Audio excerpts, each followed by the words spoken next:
Zbadal som, ako po ceste beha kačička s malým. Zastal som a v kanáli som videl, že sa pohybujú ďalšie malé. 6 mláďat spadlo do hlbokého kanála krytého mrežou. Ich mama sa k ním nevedela dostať a pobehovala po rušnej ceste. Všimol si ju okolo idúci vodič, ktorý neváhal zavolať hasičov.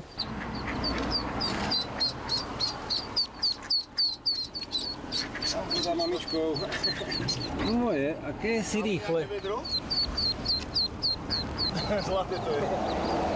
Upozorňovali odstavenými blikajúcimi autami okolo idúcich vodičov na to, že sa na ceste niečo deje, aby spomalili. Ďalšie mláďa uviazlo na druhej strane cesty. Hasiči liezli do kanála popri autách, ktoré cestou prechádzali. V premávke si tak museli dávať pozor aj sami na seba.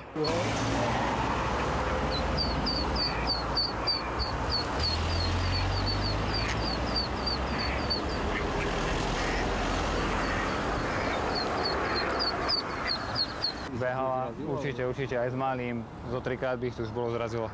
Kačacia rodina prešla z Hrona cez 2 dvojprúdovky plné aut. Hasiči ich naložili do vaku a odviezli späť k vode. Všetky sa bezpečne vrátili tam, odkiaľ sa vybrali na výlet.